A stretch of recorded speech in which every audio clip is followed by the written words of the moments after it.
नेपाल दर्पणमा साथी जानुका दुवाडीसँगै अर्जुन पोखरेलको नमस्कार।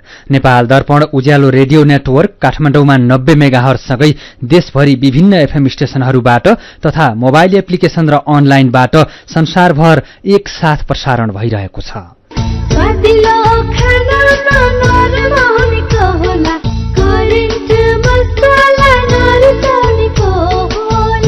नेपाल दर्पणको साथमा करेन्ट मसला र करेन्ट चिया, स्वादको झट्का। नेपाल दर्पण सुरु गरौं मुख्य खबरका शीर्षकहरूबाट। त्रिभुवन विश्वविद्यालयमा झण्डै 5 महिनादेखि ताला, शैक्षिक प्रशासनिक तथा भौतिक गतिविधि ठप्प। सरकार गैर जिम्मेवार हुँदा विश्वमै नभएको विसंगति नेपालमा भोग्नु परेको सांसदहरूको भनाई।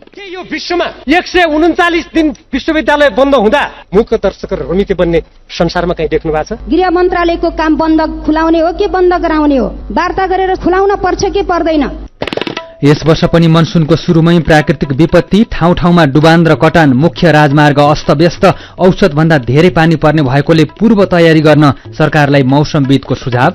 6 महिनामा भारतलाई 25 अर्ब रुपैयाँ बिजुली बेच्ने लक्ष्य। 480 मेगावाट क्षमताको फुकोट कर्णाली जलविद्युत आयोजनाको EIEA अन्तिम चरणमा। रूस युक्रेन युद्धका कारण 94 देशका 1 अर्ब 60 करोड़ मानिसले खाद्य संकट भोग्नुपर्ने संयुक्त राष्ट्रसंघको चेतावनी। रूसलाई खाद्य तथा कृषि संगठनबाट हटाउन युक्रेनको माग। र विश्वकप क्रिकेट लीग 2 अन्तर्गत नेपालले आज ओमानसँग खेल्दै 19 वर्ष मुनिको महिला T20 विश्वकप छनौटमा नेपालले मलेसियालाई हरायो।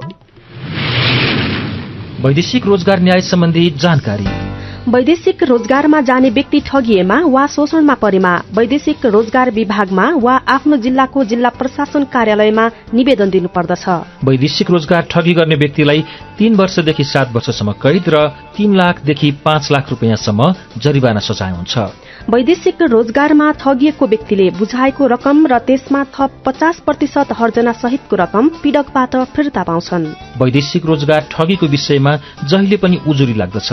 क्षतिपूर्तिसँग सम्बन्धित उजुरी 1 वर्षभित्रमा दिनुपर्दछ। वैदेशिक रोजगारमा जाँदा लाग्ने खर्च मेन पावरमा बुझाइ भरपाई लिएमा न्याय पाउन सजिलो हुन्छ। वैदेशिक रोजगारीको सिलसिलामा ठगिएमा वा उद्धार गर्नु परेमा वा बेचबिखनमा परेमा वा तलब नपाएका कारण कानूनी सल्लाह र निशुल्क कानूनी सहायता चाहिएमा पिपुल फोरमको फोन नम्बर 01 44 23 973 मा सम्पर्क गर्न सकिनेछ। आइरेक्सको सहयोगमा मानव अधिकारका लागि जनमञ्च, पिपुल फोरम काठमाडौँ, नेपाल। दलित विद्यार्थीलाई पूर्ण छात्रवृत्ति सहित कानून अध्ययनको अवसर। डिग्निटी इनिसिएटिभ र नेपाल युथ फाउन्डेशनले यस वर्ष दलित विद्यार्थीलाई काठमाडौँका विभिन्न शैक्षिक संस्थामा भर्ना गरी पूर्ण छात्रवृत्ति सहित कानूनमा 5 वर्षीय स्नातक तह BA LLB अध्यापन गराउने भएकाले इच्छुक विद्यार्थीबाट आवेदन आह्वान गर्दछ। न्यूनतम योग्यता 12 कक्षा उत्तीर्ण वा यस वर्ष 12 कक्षाको परीक्षा दिएका वा BA LLB पहिलो वा दोस्रो सेमेस्टरमा अध्ययनरत हुनुपर्ने। आवेदन दिने अन्तिम मिति 2079 जेठ मसान्त। आवेदन दिने तरिका एवं समावेश गर्नुपर्ने सामग्री बारे बुझ्न डिग्निटी इनिसिएटिभको वेबसाइट www.dignityinitiatives.org मा हेर्न सक्नुहुनेछ। थप जानकारीका लागि 01 570 50 99 570 50 99 मा सम्पर्क गर्न सक्नुहुनेछ। उज्यालो रेडियो नेटवर्कबाट प्रसारण भइरहेको नेपाल दर्पणमा अब सुनौ पूरा खबर। त्रिभुवन विश्वविद्यालयका पदाधिकारीको कार्यकक्षमा झण्डै 5 महिनादेखि ताला लागेको छ। विभिन्न माग राखेर विश्वविद्यालयका उपकुलपति, शिक्षाध्यक्ष तथा रजिस्ट्रारको कार्यकक्षमा नेपाल विद्यार्थी संघ र आंशिक प्राध्यापक संघले 4.5 महिनाभन्दा लामो समयदेखि ताला लगाएका छन्। नेपाल विद्यार्थी संघले जनकपुरको युथ क्याम्पसलाई BCA कार्यक्रम सञ्चालनको लागि आफैले दिएको सम्बन्धन आर्थिक लेनदेन नमिल्दा विश्वविद्यालयले खारेज गरिदिएको आरोप लगाएको छ भने आंशिक प्राध्यापक संघले सेवा सुविधाको माग राखेको छ। तालाबन्दीका कारण विश्वविद्यालयको शैक्षिक, प्रशासनिक तथा भौतिक गतिविधि ठप्प छ। यसैबीच सांसदहरूले झण्डै 5 महिनादेखि त्रिवीमा ताला लाग्दा पनि सरकार चुप लागेर बसेको भन्दै गम्भीर आपत्ति जनाएका छन्। प्रतिनिधि सभाको आजको बैठकमा सांसदहरूले सरकारले बजेटमा त्रिवीलाई उत्कृष्टताको थलो बनाउने घोषणा गरे पनि झण्डै 5 महिनादेखि सत्तारूढ दलकै विद्यार्थी संगठनले लगाएको ताला नखोलेर निर्लज्जता प्रदर्शन गरेको आरोप लगाएका छन्। एमालेका सांसद भीम रावलले 139 दिनदेखि त्रिवीमा ताला लाग्दा गृहमन्त्री र शिक्षा मन्त्री जानकार विहीन भए जस्तो गरेर बसेको भन्दै आपत्ति जनाउनुभयो। शिक्षा मन्त्रीजी पनि यहाँ हुनुहुन्छ। विश्वविद्यालय के बनाउने रे? उत्कृष्ट स्थल। 139 दिन भयो त्रिभुवन विश्वविद्यालयमा मत्ता चलाएको। गृहमन्त्रीज्यू यहाँलाई जानकारी छ? शिक्षा मन्त्रीज्यू तपाईँलाई जानकारी छ? त्यो उत्कृष्ट हुन्ला हो यो। त्यहाँ चाहिँ ताला लगाउँदा प्रहरी उपस्थित भएको प्रत्यक्षदर्शीको भनाइ छ। यो भन्दा विडम्बना, यो भन्दा गैरजिम्मेवार, यो भन्दा उच्च शिक्षाप्रतिको नेपाल सरकारको खेलबाट अरू के हुन सक्छ? के यो विश्वमा 139 दिन विश्वविद्यालय बन्द हुँदा गृह मन्त्रालय, शिक्षा मन्त्रालय मुख्य दर्शक र रमिते बन्ने संसारमा कहीँ देख्नु भएको छ? नेपाली कांग्रेसका कार्यकर्ता भन्नेबाट त्रिभुवन विश्वविद्यालयमा भइरहेछ। गृहमन्त्रीजी नेपाली कांग्रेसको तर्फबाट मन्त्री हुनुहुन्छ, प्रधानमन्त्री सभापति हुनुहुन्छ, उहाँहरू रमिता देरमा छ, अनि यहाँ आएर भन्नुहुन्छ हामी त्रिभुवन विश्वविद्यालय उत्कृष्ट स्थल बनाउँछौँ। यस्तै सांसद पद्मा अर्यालले गृह मन्त्रालयले ताला खुलाउन पहल गर्नुपर्नेमा प्रहरीको संरक्षणमा ताला लगाउने काम भइरहेको भन्दै चर्को आलोचना गर्नुभयो। त्रिभुवन विश्वविद्यालय विगत 5 महिनादेखि बन्द छ। बारम्बार यस गरिमामय सदनमा विषयहरू उठेकै छन्, तर पनि सरकारको ध्यान आकर्षित हुन सकेको छैन। बीचमा एक दिन एकछिन मात्र खुलेर फेरि गृह मन्त्रीज्यूको निर्देशनमा प्रहरीलाई साँची राखेर विश्वविद्यालय बन्द गर्ने काम भएको छ भन्ने छ। गृह मन्त्रालयको काम बन्द खुलाउने हो कि बन्द गराउने हो? वार्ता गरेर समस्याको समाधान गरी खुलाउन पर्छ कि पर्दैन? किन रमिते बनेर हेरेर बसिरहनु भएको छ? यसको जवाफ चाहन्छु। यस्तै बीच त्रिभुवन विश्वविद्यालयमा लागेको ताला खोल्नुपर्ने माग गर्दै नेकपा एमाले निकट विद्यार्थी अनेरा सोबिउले आज प्रदर्शन गरेको छ। नेपाली कांग्रेस निकट नेपाल विद्यार्थी संघले त्रिवीमा झण्डै 5 महिनादेखि लगाएको ताला खोल्नुपर्ने माग गर्दै अनेरा सोबिउले त्रिवीमा प्रदर्शन गरेको हो। अमेरिकी सेनाका एसिया प्रशान्त क्षेत्र प्रमुख चार्ल्स ए फ्लिन नेपाल आइपुग्नु भएको छ। 4 दिने औपचारिक भ्रमणका लागि आज आइपुग्नुभएका फ्लिनलाई त्रिभुवन विमानस्थलमा नेपाली सेनाका बलादाकृत रथी बालकृष्ण कार्कीले स्वागत गर्नुभयो। उहाँको भ्रमण सद्भावना र मैत्रीपूर्ण भ्रमण रहेको नेपाली सेनाले जनाएको छ। तर असारमा हुने प्रधानमन्त्री शेरबहादुर देउवा र प्रधान सेनापति प्रभुराम शर्माको सम्भावित अमेरिका भ्रमण अघि अमेरिकी सैनिक जनरलको नेपाल भ्रमणलाई महत्वको साथ हेरिएको छ। जनरल फ्लिनले भोलि शुक्रबार सैनिक मुख्यालय जंगी अड्डा भ्रमण गर्ने र प्रधान सेनापति शर्मासँग भेटवार्ताको तालिका रहेको छ। उहाँ पर्सि शनिबार माउन्टेन फ्लाइट र सगरमाथा आधार शिविर पनि जानुहुनेछ। यस्तै उहाँ आइतबार 5 खालको वीरेन्द्र शान्ति कार्य तालिम केन्द्रमा जानुहुनेछ। भ्रमणका क्रममा उहाँले राष्ट्रपति विद्यादेवी भण्डारी, प्रधानमन्त्री शेरबहादुर देउवा लगायत उच्च पदस्थ व्यक्तिसँग भेटवार्ताको कार्यक्रम पनि रहेको छ। यस वर्ष पनि मनसूनको सुरुमै प्राकृतिक विपत्तिका घटना हुन थालेका छन्। ठाउँ ठाउँमा डुबान र कटानको जोखिम हुन थालेको छ। देशका मुख्य राजमार्ग सहित विभिन्न सड़कहरू प्रभावित भएका छन्। पुल र सड़क संरचना भत्किन थालेका छन्। नौबिसे मुगलिन र मुगलिन नारायणघाट सड़क खण्ड झण्डै 14 घण्टापछि दिउँसो सञ्चालनमा आएको छ। तर लामो समय गाडी रोकिँदा र पानी परेका कारण सड़कमा भएको हिलोले अहिले पनि गाडी चापमा चलिरहेका छन्। बर्खाको समयमा बेला बेला पहिरो जाने गरेकोले छिनमै खुल्ने र छिनमै सड़क बन्द हुने भएकोले मुगलिन नारायणघाट सड़क खण्ड भएर यात्रा गर्दा सावधानी अपनाउन प्रहरीले आग्रह गरेको छ। यस्तै विस्तार भइरहेको बुटवल नारायणघाट सड़कमा पनि यात्रा कष्टकर बनेको छ। राष्ट्रिय र स्थानीय सड़कमा भेल पस्दा ठाउँ ठाउँमा छिनछिनमा सड़क बन्द हुन थालेका छन्। पूर्वी र मध्य नेपालका धेरैजसो स्थानीय सड़क बन्द भइसकेका छन्। बर्खा सुरु भएसँगै उदयपुरको सुन्दरपुर र बेलही क्षेत्रका नागरिक समस्यामा परेका छन्। भाँचेको पुल मर्मत नभएको र त्रियुगा नदीको बहाव बढ्न थालेकाले बेलही क्षेत्रका नागरिकलाई आवत जावतमा समस्या भएको हो। सुन्दरपुर र बेलही जोड्ने चौदण्डीगढी नगरपालिका 5 सिवाईको त्रियुगा नदीको पुल गएको वर्ष असार महिनामा भाँचिएपछि अहिलेसम्म मर्मत हुन सकेको छैन।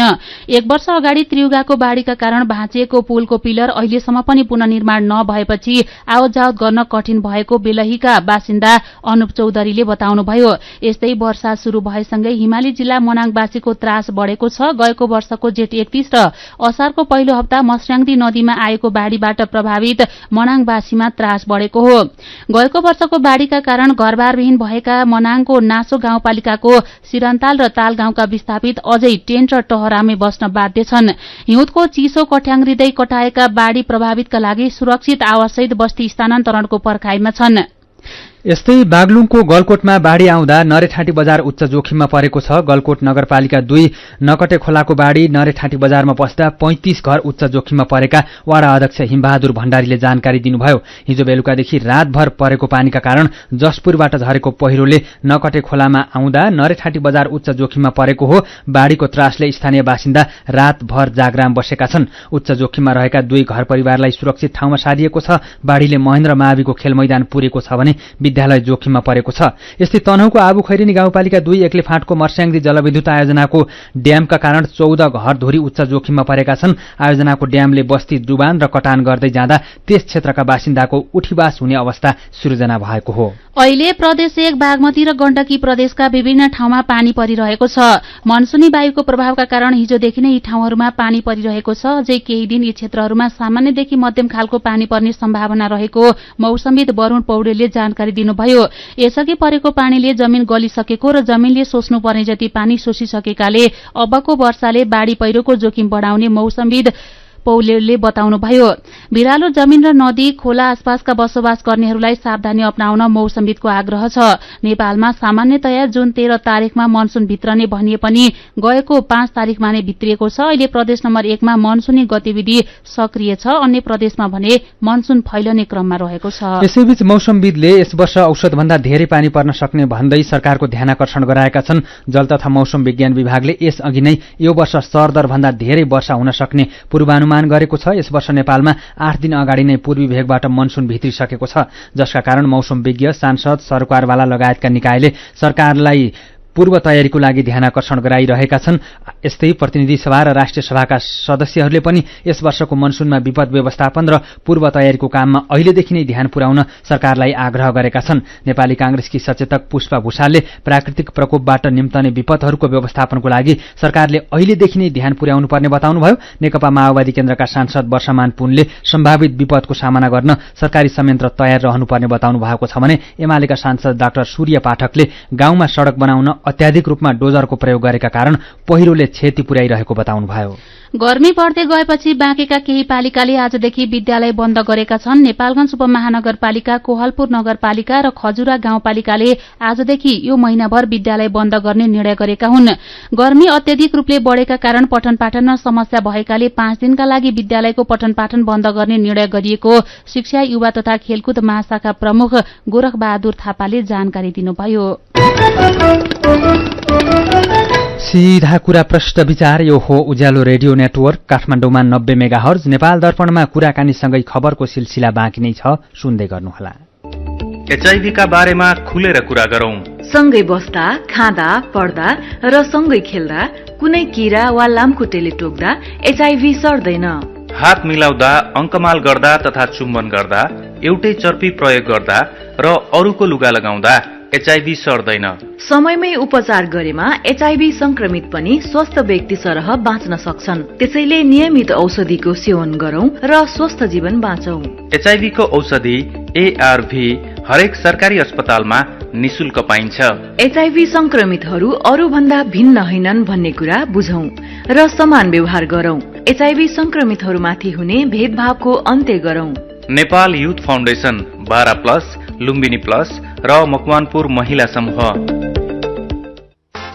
ल 1-2 के सामान बेचेको हो? 1-2 भन्दैछौ त? सानीमा ब्याङ्कमा 1 राखेपछि 2 हुने मुद्दती खाता भनेको क्या? ए सानीमा डबल धमाका मुद्दती खाता पो भनेको हो नि। यो डबल धमाका मुद्दती खातामा 76 महिनामै निक्षेपमा राखेको रकम दोब्बर हुन्छ। अनि 1-2 भएन त? अनि बीचमै पैसा चाहियो भने के गर्ने थाहा छ त? किन थाहा नहुनु? आफूलाई चाहिएको बेलामा निक्षेपको 90% सम्म कर्जा लिन पाइन्छ। साथै निशुल्क क्रेडिट कार्ड पनि लिन सकिन्छ। ओहो, यो त सबैलाई सुनाउनु पर्ने कुरा पो हो त। म पनि विदेशमा कम ब्याज दरमा निक्षेप राख्ने छोरीलाई आजै सानीमा डबल धमाकामा पैसा राखी यो मौका नगुमाउनु भनिहाल्छु ल। अनि दाइ, छर छिमेकीहरू चाहिँ यो मौकाबाट छुट्लान् नि? त्यो त म भनिहाल्छु नि। आजै खोलौं कम निष्क्रिय कर्जा भएको सानीमा ब्याङ्कमा डबल धमाका मुद्दती खाता। मुद्दतीमा 100% प्रतिफलका साथै बचत खातामा पनि 8.03% सम्मको उच्च ब्याज दर। थप जानकारीका लागि नजिकैको शाखा वा 98 0119 0119 मा सम्पर्क गर्नुहोला। सानीमा ब्याङ्क, सबल अनि विश्वसनीय। तपाईँ अहिले रेडियो मोबाइल एप्लिकेशन र अनलाइनबाट प्रसारण भइरहेको उज्यालो रेडियो नेटवर्कको नेपाल दर्पण सुन्दै हुनुहुन्छ। यतिन्जेल हामीले त्रिभुवन विश्वविद्यालयमा झण्डै 5 महिनादेखि ताला, शैक्षिक प्रशासनिक तथा भौतिक गतिविधि ठप्प, यस वर्ष पनि मनसुनको सुरुमै प्राकृतिक विपत्ति, ठाउँ ठाउँमा डुबान र कटान, मुख्य राजमार्ग अस्तव्यस्त लगायतका खबर प्रस्तुत गर्यौं। अब बाँकी खबर। आन्तरिक रूपमा खपत गरेर बढ़ी भएको बिजुली भारत निर्यात हुने क्रम बढ़दै गएको छ। नेपाल विद्युत प्राधिकरणले आज मात्रै 6831.6 मेगावाट घण्टा बिजुली निर्यात गर्ने जनाएको छ। भारतमा शेयर बजारमा जस्तै हरेक 15 मिनटमा बिजुलीको मूल्य फेरबदल हुने गर्छ। त्यस आधारमा विभिन्न 96 ब्लक निर्धारण गरिन्छ। यस आधारमा प्राधिकरणले निर्यात गरेको बिजुलीको मूल्य प्रति युनिट 19 रुपैयाँ 20 पैसा बराबर पाइने भएको छ। भारतको ऊर्जा नियामक निकायले अधिकतम भारू 12 रुपैयाँसम्म मात्रै बिजुलीको बिक्री वितरण गर्न पाउने व्यवस्था गरेको छ। मनसुनको समयमा भारतमा अत्यधिक गर्मी हुने र बिजुलीको माग धेरै हुने भएकाले बिजुली उपलब्ध भएको अवस्थामा आवश्यकताका आधारमा निर्यात हुन सक्ने अवस्था रहेको छ। त्यस आधारमा प्राधिकरणले कुल 7 करोड़ युनिट बराबर बिजुली निर्यात गर्ने भएको छ। प्राधिकरणले मनसुनको 6 महिनामा मात्रै 25 अर्ब रुपैयाँ बराबरको बिजुली निर्यात गर्ने लक्ष्य राखेको छ। 480 मेगावाट क्षमताको अर्ध जलाशयुक्त फुकोट कर्णाली जलविद्युत आयोजनाको वातावरणीय प्रभाव मूल्याङ्कन प्रतिवेदन EIA अन्तिम चरणमा पुगेको छ। विद्युत उत्पादन कम्पनीले तयार पारेको EIA प्रतिवेदन ऊर्जा मन्त्रालयले स्वीकृतिको लागि वन तथा वातावरण मन्त्रालयमा पठाएको छ। सम्भाव्यता, विस्तृत डिजाइन तथा ठेक्का कागजात लगायत काम सकिसकेको र EIA रिपोर्ट स्वीकृत हुने बित्तिकै निर्माणको क्रममा रहेको जलविद्युत आयोजनाका प्रमुख हिरामान वाइवाले जानकारी दिनुभयो। फुकोट कर्णाली जलविद्युत आयोजनाबाट कालीकोटको पचाल झरना गाउँपालिका, राजकोट नगरपालिका, सान्नी त्रिवेणी गाउँपालिका र खाडाचक्र नगरपालिकाका क्षेत्र प्रभावित हुनेछन्। यस आयोजनाको मुख्य बाँध सान्नी त्रिवेणी गाउँपालिका 3 मा हुनेछ। यसैबीच कालीकोटको तिला कर्णाली बहुमुखी क्याम्पसमा हाइड्रो पावर इन्जिनियरिङ विषयमा अध्यापन हुने भएको छ। तिला कर्णाली बहुमुखी क्याम्पसका भौतिक संरचना निर्माण भए लगत्तै हाइड्रो पावर इन्जिनियरिङ विषयमा पढाइ हुने भएको हो।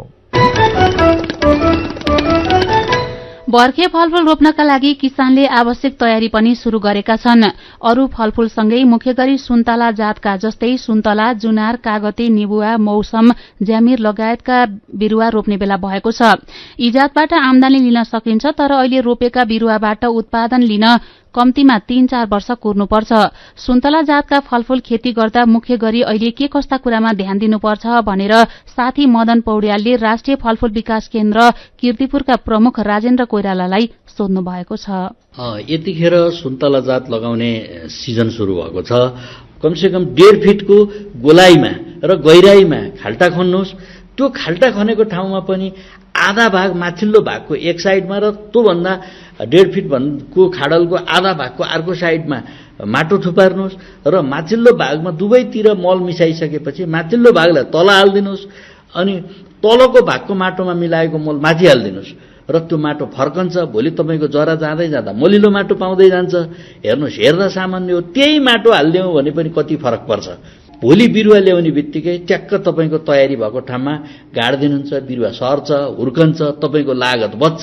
अहिले पनि कतिपय हाम्रो हतार गर्छौँ। अब यतिखेर रोप्ने बेला भएको छ, एउटा हातमा कुटो एउटा हातमा बुटो लिएर जान्छौँ। कुटाले क्वाप्प पारेर बुटो रोपेर भगवान भरोसा गरेर अबको प्रतिस्पर्धी युगमा सकिँदैन है कृषक दाजुभाइ। कस्तो बिरुवा खरिद गर्ने, कस्तो चाहिँ नगर्ने त तत्कालै चिन्न सक्ने आधार के हो? होइन, त्यो सकिन्छ। बिरुवाहरू अब तपाईँको भूगोलको अवस्थाले सामान्यतया हामीले ग्राफ्टिङ गरेका बिरुवाहरू भन्छौँ। कतिपय बिरुवाहरू ग्राफ्टिङ गर्दै जाँदा माघको लास्टतिर गरेका छन्। त्यो युनियन राम्रो भएको छैन भने ती बिरुवा खरिद नगर्नुहोस्। त्यो गाँसिएको ठाउँको बिरुवा राम्रोसँग गाँसिनुपर्छ, त्यहीँबाट भाँचिन हुँदैन। 4-5 महिनाकै बिरुवाहरू चाहिँ भाँचिन सक्ने सम्भावना हुन्छ, जहाँ चाहिँ तपाईँ हामी नै भन्नुहोस् न, सगल्लो हात र कहिलेकाहीँ भाँचिएको हात हुँदाखेरिमा ऐपछि पनि दुख्ने हुँदा त्यो पनि बिरुवा हो, जीव हो, त्यसमा पनि सबै सर्कुलेसन भएको हुन्छ, पानीदेखि लिएर हरेक सर्कुलेसन भएको हुन्छ। त्यसकारण ग्राफ्टिङ गरेको प्रविधि मैत्री हो, राम्रो गुणस्तरको हामीले साइन ल्याएर ग्राफ्टिङ गरेका हुन्छौँ भने त्यसलाई त्यो राम्रोसँग युनियन भएको र करिब 1.5 फिटको बिरुवाहरू कम्तीमा पनि राख्नुहोस् र त्यो रोप्दाखेरिमा ग्राफ्टिङ गरेको युनियन माटोभन्दा माथि पार्नुहोस् रोप्ने क्रममा पनि। सुन्तलाका जात र सुन्तलाकै बोट भनौँ अलिकति व्यवस्थापन गर्न सकिएन भने अर्को वर्ष उत्पादनमा ह्रास हुन्छ, त्यो एउटा समस्या भयो। र बोटै पनि अलिकति मरेर जाने कतिपय किसानहरूको गुनासो छ। अब यस्तो अवस्थामा चाहिँ के गर्ने, के कुरामा ध्यान दिने? राम्रोसँग खानपान गर्न पायो भने बिरुवाले बिरुवा स्वस्थ हुने बित्तिकै सानातिना रोगसँग किरासँग आफै लड्न सक्छ। पहिला हामीले बगैँचा व्यवस्थापन गरेर स्वस्थ बनाऊ, यसले हामी कहाँ एकदम सरुवा रोग बाहेक अरू रोग आउँदैन। कहीँबाट सरुवा रोग आयो, महामारी आयो भने त्यसलाई भोलि प्रविधि छ टेस्ट गर्ने, प्राविधिकसँग लिने। यदि भोलि त्यसैले घर गऱ्यो भने त्यो फल्दैको बिरुवा पनि हामीले नष्ट गर्न पर्न सक्छ, अर्को बगैँचालाई क्षति गर्नबाट बचाउनको निमित्त। त्यो परिस्थिति नआउनलाई सबैभन्दा ठुलो कुरो भने बगैँचा व्यवस्थापन गऱ्यौँ भने लगभग 80% समस्या समाधान त्यही हुन्छ। उहाँ हुनुहुन्थ्यो राष्ट्रिय फलफूल विकास केन्द्र किर्तिपुरका प्रमुख राजेन्द्र कोइराला। नेपाल दर्पणमा मेरो पनि भन्नु छ सँगै खबरको सिलसिला बाँकी नै छ, सुन्दै गर्नुहोला। सबै बचत खाता हेल्दी, सबै बचत खाता हेल्दी, सबै बचत खाता हेल्दी। सनराइज बैंकको उपचारमा 7 औषधिदेखि ओपीडी सम्मको सनराइज बैंकको सबै बचतकर्ताहरूले स्वास्थ्य योजना अन्तर्गत रु 1 लाखसम्मको स्वास्थ्य बिमा र रु 5 लाखसम्मको दुर्घटना बिमा प्राप्त गर्न सक्नुहुनेछ। साथै भारत, सिंगापुर र थाइल्याण्डका विभिन्न अस्पतालमा गरिएका उपचार खर्चमा समेत स्वास्थ्य बिमा लिन सकिनेछ। सनराइज बैंक, हामी सँगसँगै। थोरै बचत धेरै कायदा, बीमाका छन् फाइदा। सरकारी स्वामित्व र बीमाको क्षेत्रमा विश्वसनीय नाम राष्ट्रिय बीमा संस्थान। जीवन बीमाका लागि आजै राष्ट्रिय बीमा संस्थान रामशाहपथ काठमाडौँ वा नजिकैको शाखामा सम्पर्क गरौं। जहाँ जता रहे पनि, जति दौडधोप गरे पनि, नभुलौं है आराम चाहिन्छ। त्यसका लागि क्लासिक म्याट्रिस छ, त्यसका लागि क्लासिक म्याट्रिस छ। हो बिहानदेखि साँझसम्मको काम र थकानबाट हामीलाई विश्राम पनि चाहिन्छ। आरामदायी निन्द्रा र ताजा बिहानीका लागि क्लासिक म्याट्रिस, क्लासिक इन्डस्ट्रिज प्राली। मिठो मिठो खानाले टक्क मान नाच्ला, स्वादिलो खानामा नरम हुनेको होला, करेन्ट बदलामा भनेको, करेन्ट मसला नरुचाउनेको होला। Hygienic, tasty and fresh Trimurti industries private limited Rupandehi बुटवलद्वारा उत्पादित करेन्ट चिकन मसला, सब्जी मसला, चाउमिन मसला, मोमो मसला, चाट मसला, गरम मसला र अन्य विभिन्न मसलाहरू। करेन्ट मसला, स्वादको झट्का। विभिन्न रेडियो स्टेशनबाट मेचीदेखि महाकालीसम्म र मोबाइल एप्लिकेशन तथा अनलाइनबाट संसारभरि एकसाथ प्रसारण भइरहेको नेपाल दर्पणमा तपाईंलाई फेरि स्वागत छ। अब बाँकी खबर। हिजो 60 अंकले बढेको शेयर बजार आज फेरि दोहोरो अंकले ओह्रालो लागेको छ। शेयर बजार परिसूचक नेप्से आज 17.58 अंकले घटेर 2062.86 बिन्दुमा झरेको छ। 229 वटा कम्पनीका 41,56,000 किता शेयर 1 अर्ब 42 करोड़ 26 लाख रुपियाँमा कारोबार भए। नेकपा एमालेका सांसद तथा सचिव योगेश भट्टराईले गठबन्धनको सरकार बनेदेखि नै शेयर बजार घटै गरेको बताउनु भएको छ। प्रतिनिधि सभामा बोल्दै सांसद भट्टराईले यो सरकारले बनाएका गलत नीति र मन्त्री तथा गठबन्धनका नेताहरूको गलत भनाइले गर्दा शेयर बजार घटेको आरोप लगाउनुभयो। सप्तरीमा चट्याङ लागेर 2 जनाको ज्यान गएको छ। बोदे वर्षाइन नगरपालिका वडा नम्बर 3 मधुवनका 56 वर्षका रामजी यादव र 80 वर्षका सत्यनारायण यादवको ज्यान गएको हो। उपल्लो डोल्पाको डोल्प बुद्ध गाउँपालिकामा निशुल्क सोलर वितरण गरिएको छ। केन्द्रीय विद्युत प्रसारण लाइनको पहुँच नभएको डोल्प बुद्ध 6 का 128 घरधुरीमा 50 वाटको सोलर जडान गरिएको वडा अध्यक्ष नुरबु डमलुड गुरुङले जानकारी दिनुभयो। पछिल्लो 24 घण्टामा थप 22 जनामा कोरोना भाइरसको संक्रमण पुष्टि भएको छ। पीसीआर र एन्टिजेन गरी 2753 जनाको नमूना परीक्षण गर्दा थप 22 जनामा कोरोना संक्रमण पुष्टि भएको स्वास्थ्य तथा जनसंख्या मन्त्रालयले जनाएको छ। 9 जना निको भएसँगै अब नेपालमा 112 जना कोरोनाका सक्रिय संक्रमित रहेका छन्। 24 घण्टामा कोरोना संक्रमणका कारण कसैको पनि ज्यान गएको छैन। थप 1,17,117 जनाले कोरोना विरूद्धको खोप लगाएका मन्त्रालय मन्त्रालयले जनाएको छ। गंगा दशहराको अवसरमा लागेको रसुवाको गोसाईकुण्ड मेलामा 1500 भन्दा धेरै तीर्थयात्री पुगेका छन्। गोसाईकुण्ड क्षेत्र विकास समितिका अनुसार 10 दिनसम्म सञ्चालन भएको मेलामा झण्डै 1500 जना तीर्थयात्री पुगेका हुन्। मेरो पनि भन्नु छ। मनसुनको शुरूआतमा नै बाढ़ी पहिरो जान थालेको बारे दिलीप रिजालले लेख्नु भएको छ। यसपालिको बर्खामा बाढ़ी पहिरोको जोखिम उच्च रहेको मौसमविदले बताइरहेकाले हामी सबै सजग र सतर्क बनौं, सुरक्षित रहौं। सरकारले पनि जोखिमयुक्त ठाउँको पहिचान गरी बेलैमा त्यहाँका नागरिकलाई जानकारी दिन पूर्व सूचना जारी गरोस्। बुद्धनाथ पौडेल सुझाव दिँदै लेख्नुहुन्छ, बर्खाको यो बेला काम नपरी लामो दूरीको यात्रा र तीर्थयात्रामा नजाउँ। वर्षासँगै बाढ़ी र पहिरोको जोखिम रहेकाले बर्खा पछि गरे हुने कामलाई पछाडि नै धकेलौं। मनसुन सकिएपछि घुमफिरमा निस्कन सकिन्छ। त्यसैगरी यात्रा गर्नै परे पनि सड़कको अवस्था बुझेर मात्रै यात्रा गरौं।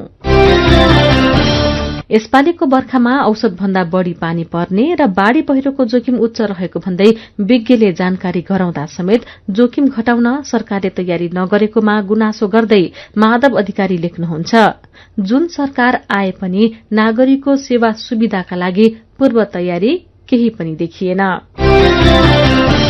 मध्यमवर्षेङ्दी जलविद्युत आयोजनाबाट उत्पादन भएको विद्युत पनि भारतमा निर्यात शुरू भएको खबरमा किरण गेवालीको टिप्पणी छ। निर्यात बढ़ायौं भनेर विद्युत प्राधिकरणले दंग पर्नु भन्दा पनि आफ्नै देशमा भइरहेको बिजुलीको अनियमितता हटाउन पहल गरे हुन्थ्यो। यही खबरमा प्रवेश पौडेलको प्रतिक्रिया छ, सबैभन्दा पहिला आफ्नै देशका नागरिकलाई सस्तो र सुलभ दरमा बिजुली बत्ती पुर्याउन पर्यो। ग्यासमा बढ़ेको मूल्यले नागरिकको भान्सा महँगिएको छ। उनीहरूलाई बिजुलीको प्रयोग मार्फत खाना पकाउन प्रेरित गर्नु पर्यो। अनि काठमाडौँको फोहोर फेरि उठ्न नसकेको खबरमा मार्क श्रेष्ठको प्रतिक्रिया छ, फोहोर विसर्जन गर्ने ल्याण्डफिल साइटका नागरिकको समस्या तत्काल समाधान गरियोस्। उनीहरूको जनजीवन कष्टकर छ। उनीहरूलाई तत्काल राहतको व्यवस्था गरेर फोहोर उठाउने प्रबन्ध मिलाइयोस्। विचारका लागि तपाईलाई धन्यवाद। मेरो पनि भन्नु छ। मेरो पनि भन्नु छ प्रस्तुत गर्दै हुनुहुन्थ्यो साथी दीपा तिमल सिन्हा। नेपाल दर्पणमा अब विदेशका खबर। रूस युक्रेन युद्धका कारण विश्वव्यापी खाद्य संकटको जोखिम बढ़ेको छ। युद्धले 94 देशका 1 अर्ब 60 करोड़ मानिसले खाद्य संकट झेल्नुपर्ने संयुक्त राष्ट्रसंघले चेतावनी दिएको छ। लम्बिदो युद्धले विभिन्न देश वित्त, खाद्य वा ऊर्जा संकट सामना गर्न बाध्य भएका ग्लोबल क्राइसिस रेस्पोन्स ग्रुपले सार्वजनिक गरेको प्रतिवेदनमा उल्लेख छ। राष्ट्रसंघीय प्रतिवेदनले खाद्यान्नको निरन्तर बढ़दो भाव र इन्धनको मूल्यलाई स्थिर राख्न सामाजिक सुरक्षा प्रणाली लागू गर्न र विकासोन्मुख देशलाई आर्थिक सहयोग बढ़ाउन आह्वान गरेको छ। आउँदो वर्ष खाद्यान्न संकट रोक्न र त्यसमा पहुँच र उपलब्धता बढ़ाउन ठोस काम गर्नुपर्नेमा जोड़ दिएको छ। यदि युद्ध चलिरहेमा मकै, गहुँ र सागसब्जी लगायत खाद्यान्नको उपलब्धता घट्ने तथा थपिने ऊर्जा संकटले कयौं देशको अर्थतन्त्र समस्यामा पर्ने र लाखौं व्यक्ति भोकमरीमा पर्ने संयुक्त राष्ट्रसंघले जनाएको छ। यसैबीच युक्रेनले रूसलाई राष्ट्रसंघको खाद्य तथा कृषि संगठन FAO-बाट निष्कासन गर्न आग्रह गरेको छ। युक्रेनी राष्ट्रपति भोलोदिमिर जेलेन्स्कीले 1 अर्ब भन्दा धेरै मानिसलाई भोकमरीमा धकेल्ने जोखिम रूसकै कारण सिर्जना भएको दावी गर्दै उसलाई FAO-बाट हटाउन आग्रह गर्नुभएको छ। रूसले ब्ल्याक सीका बन्दरगाहहरू बन्द गर्दा युक्रेनले खाद्यान्न निर्यात गर्न पाएको छैन। संसारका कयौं देश गहुँ, मकै र सूर्यमुखीमा युक्रेनमा निर्भर रहँदै आएका छन्। अब खेल खबर। विश्वकप क्रिकेट लीग 2 अन्तर्गतको श्रृंखलाको लागि अमेरिकामा रहेको नेपाली राष्ट्रिय क्रिकेट टोलीले आज ओमानसँग खेल्दैछ। खेल नेपाली समयअनुसार अहिले 9:15 बजे शुरू हुँदैछ। ओपनर आसिफ शेख र कुशल भुर्तेलले चोटका कारण आजको खेल गुमाउनेछन्। नेपालले आज ओपनिङमा सुनिल धमला र सुभाष खकुरेललाई खेलाउने सम्भावना छ। श्रृंखला अन्तर्गत नेपालले दोस्रो खेल अमेरिकासँग आउँदो 30 गते खेल्नेछ। तेस्रो खेल फेरि ओमानसँग 31 गते र अन्तिम खेलमा नेपालले अमेरिकासँग असार 1 गते खेल्नेछ। 19 वर्ष मुनिको आईसीसी महिला T20 विश्वकप एसिया छनौटको आफ्नो अन्तिम खेलमा नेपालले आयोजक मलेसियालाई हराएको छ। बिहान भएको खेलमा नेपालले घरेलु टोली मलेसियालाई 25 रनले हराएको हो।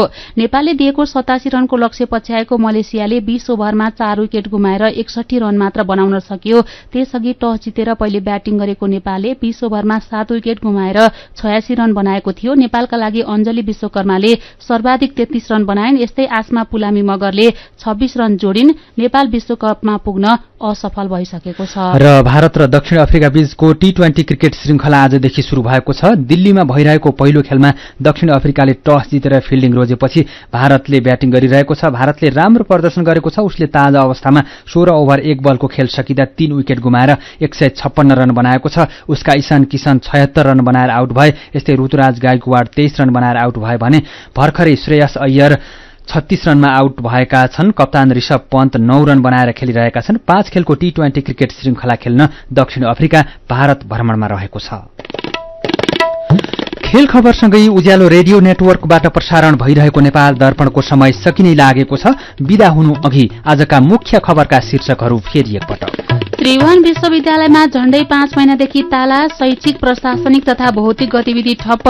सरकार गैर जिम्मेवार हुँदा विश्वमै नभएको विसंगति नेपालमा भोग्नु परेको सांसदहरूको भनाई। यस वर्ष पनि मनसुनको सुरुमै प्राकृतिक विपत्ति, ठाउँ ठाउँमा डुबान र कटान, मुख्य राजमार्ग अस्तव्यस्त, औसतभन्दा धेरै पानी पर्ने भएकोले पूर्व तयारी गर्न सरकारलाई मौसमविदको सुझाव। 6 महिनामा भारतलाई 25 अर्ब रुपैयाँको बिजुली बेच्ने लक्ष्य। 480 मेगावाट क्षमताको फुकोट कर्णाली जलविद्युत आयोजनाको EIA अन्तिम चरणमा। रूस युक्रेन युद्धका कारण 94 देशका 1 अर्ब 60 करोड़ मानिसले खाद्य संकट भोग्नुपर्ने संयुक्त राष्ट्र संघको चेतावनी। रूसलाई खाद्य तथा कृषि संगठनबाट हटाउन युक्रेनको माग। र विश्वकप क्रिकेट लिग 2 अन्तर्गत नेपालले आज ओमानसँग खेल्दै 19 वर्ष मुनिको महिला T20 विश्वकप छनौटमा नेपालले मलेसियालाई हरायो। आजको नेपाल दर्पण सकिएको छ। प्रविधिमा साथ दिने साथी सरोज थापासँगै हामी जानुका दुवाडी र अर्जुन पोखरेल पनि बिदा हुन्छौं। कोरोना विरुद्धको खोप लगाउन छुट्नु भएको छ भने आफ्नो वाडामा सम्पर्क गर्नुहोला। नमस्कार।